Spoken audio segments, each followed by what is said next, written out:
Mercredi 9 juin 2021, bonsoir à tous et bienvenue aux 19h. Paul Rompé, chef de file de l'opposition, poursuit sa tournée de prise de contact avec les présidents des institutions du Bénin. Hier mardi, c'est au président de l'Assemblée nationale qu'il est allé se présenter. Il a échangé avec Louis Vlavonou des éventuelles formes de collaboration entre la représentation nationale et l'opposition. On écoute Paul Rompé au sortir de l'audience. La plupart des récriminations de l'opposition c'est par rapport aux lois, avant d'être liées à l'application de ces lois-là. Et donc de notre position, il est de bon ton que nous soyons en contact avec l'institution à travers le président pour que nous puissions ensemble trouver une formule qui nous permette de régler l'éternel problème de l'absence de l'opposition au Parlement. Le contact est pris, la passerelle est là, il reste à l'exploiter. Nous avons besoin énormément de l'Assemblée, non seulement par rapport aux différentes lois, des lois soutenues par des intentions de réforme qui ont été à l'origine, si je peux emprunter le mot à la géométrie, à une certaine translation. Ça a conduit à des pertes de repères par plusieurs chapelles politiques. Paul Essou, le nouveau médiateur de la République, était lui aussi au cabinet du président de l'Assemblée nationale, Louis Vlavonou, et les deux personnalités ont discuté de la vie des institutions. Il y a quelques jours seulement, nous avons prêté serment à la tête du médiateur de la République. Tous les présidents des institutions étaient avec nous pour nous accompagner. Nous avons jugé utile de leur rendre visite pour les remercier et discuter de la vie de nos institutions. Aucun Nago n'est contre le président Patrice Talon et sa vision de développement. C'est une déclaration des militants du CNP entendez le cercle national des Nago de Parakou. Ils ont effectué une sortie politique ce samedi dans la cité des Kobourou. Une rencontre au cours de laquelle le CNP a aussi réitéré son soutien aux actions du chef de l'État. Reportage. Des pas de danse inspirés du Bolodjo, un rythme prisé chez les Tchabais. Il ne s'agit pas d'un rendez-vous culturel, mais d'un hommage à un homme. L'initiative, soutenue par Sa Majesté Akpaki Gobiyese, roi de Parakou, vise à laver définitivement l'opprobre que portent les Nagos depuis l'avènement de l'ère Talon. Depuis l'avènement de la rupture et du nouveau départ, le peuple Nago est considéré à tort comme un peuple rebelle au régime. Nous n'arrivons pas à comprendre comment un peuple peut se révolter contre un homme qui lui prouve son amour et satisfait ses besoins.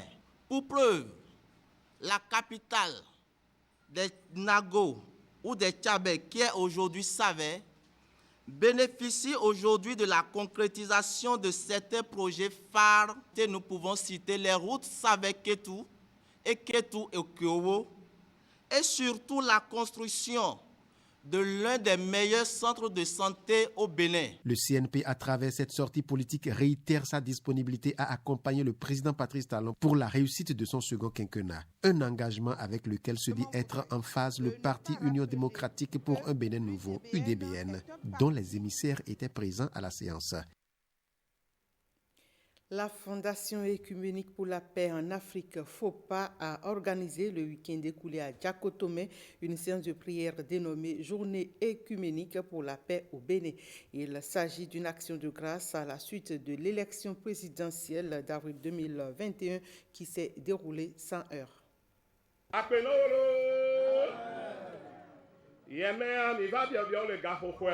Gloire est ici rendue au Très-Haut pour le scrutin présidentiel qui s'est déroulé dans un climat relativement apaisé. L'initiative est de la Fondation œcuménique pour la paix en Afrique, la FOPA, qui a toujours œuvré pour des élections pacifiques. Les élections présidentielles de 2021 relèvent désormais du passé avec la prestation de serment du chef du duo élu, le président Patrice Talon, elles n'ont pas été des plus parfaites du fait des violences qui les ont caractérisées. L'esprit de tolérance a tout de même prévalu dans plusieurs localités où les populations, face à la provocation, ont opposé la douceur pour faire esquiver des scènes de violence qui pourraient déboucher sur des soulèvements pourtant inutiles.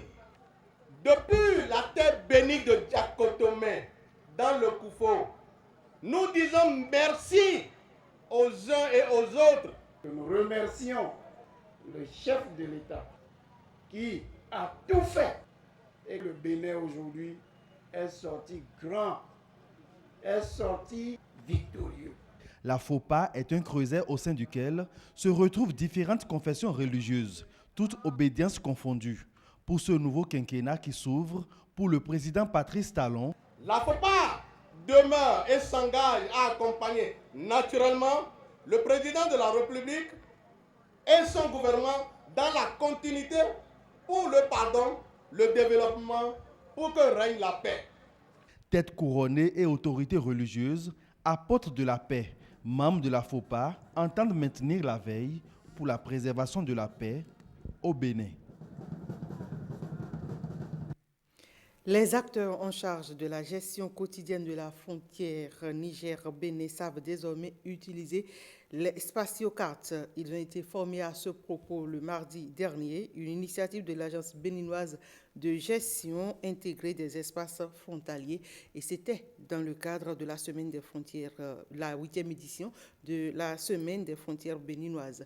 Plusieurs modules ont meublé cette session de formation, suivant le compte rendu de Marcel Betoro. Identification d'un point par méthode GPS et navigation sur le fleuve au GPS sont les grands points abordés. Autant la carte vous permet de vous orienter, autant le GPS vous permet aussi de s'orienter.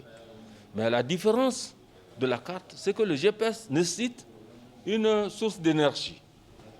Donc ce qui veut dire que si vous êtes en opération et que votre énergie, c'est-à-dire la pile, est morte, vous ne pouvez plus travailler avec le serpent. Donc c'est pour ça que nous avons couplé la cartographie au GPS. Ce qui schématise cette activité, c'est de réaliser les spatiocartes. Les spatiocartes renseignées qui ont été réalisées et qui sont en train d'être soumis à l'appréciation des acteurs frontaliers. Ça leur permettra donc de se familiariser avec cet outil cartographique qui leur permettent donc de connaître la limite de notre frontière et de savoir comment maîtriser les menaces nouvelles. Les participants à cette formation, composée d'agents de l'administration, des représentants d'élus locaux et des hommes en uniforme, sont désormais bien outillés pour mieux gérer l'espace frontalier afin d'éviter d'éventuels conflits entre les deux pays. Ça peut me permettre dorénavant de mieux gérer les questions de frontières sans m'inquiéter. Moi, ça me permet aujourd'hui de savoir quelles sont nos limites et pouvoir discuter avec nos interlocuteurs des autres pays. L'activité a été financée par le projet GIZ avec la participation de l'ABJF et le secrétariat permanent de la Commission nationale des frontières, installé après l'arrêté du 12 juillet 2005 de la Cour internationale de justice portant gestion intégrée de l'espace frontalier Bénin-Niger. Le lait constitue avec la viande l'un des principaux produits de l'élevage des ruminants. Il revêt une importance nutritionnelle et socio-économique. Au Bénin, le niveau actuel de production ne permet pas de satisfaire la demande qui est sans cesse croissante. Pour inverser cette tendance, la Commission permanente d'agriculture et les acteurs de production et de transformation du lait de vache sont en atelier pour faire l'état des lieux afin de proposer au gouvernement les axes d'orientation en vue d'une meilleure organisation de cette filière. Une équipe de reportage s'est rendue sur les lieux et voici leur compte rendu. La forte demande de lait par la population est la conséquence directe de l'importation de ce dernier. Comment se porte le secteur de production de lait au Bénin? Cette question rassemble ici à Boïkan organisations de producteurs, éleveurs et acteurs du monde scientifique. Dans toutes nos contrées du Bénin, la production de lait, c'est de l'ordre de 1 à 3 litres par vache, parfois même plus bas, ce qui veut dire que le but, ce n'est pas de produire de lait, c'est de produire de la viande. Or, dans d'autres pays, on va jusqu'à 20-30 litres de lait par jour.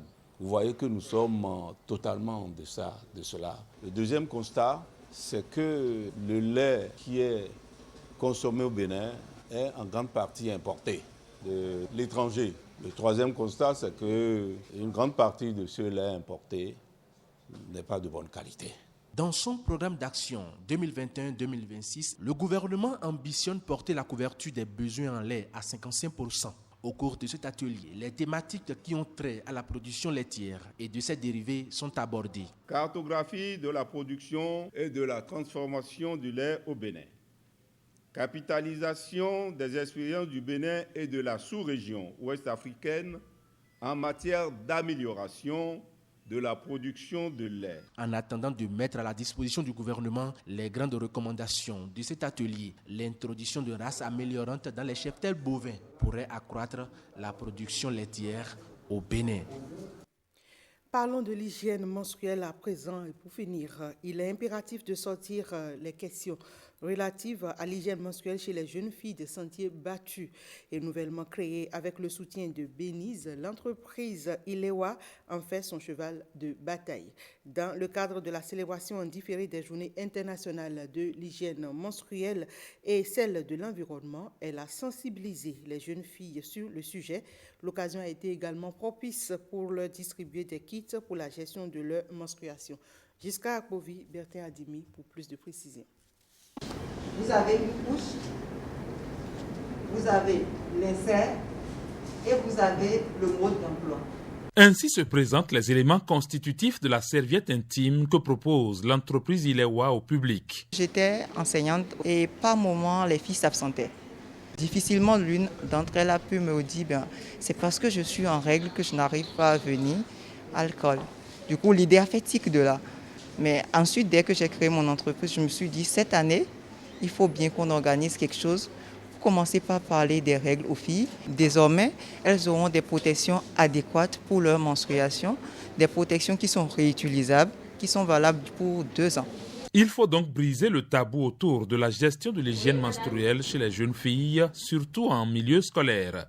Ilewa saisit l'opportunité de la célébration en différé des journées internationales de l'hygiène menstruelle et celle de l'environnement pour en parler.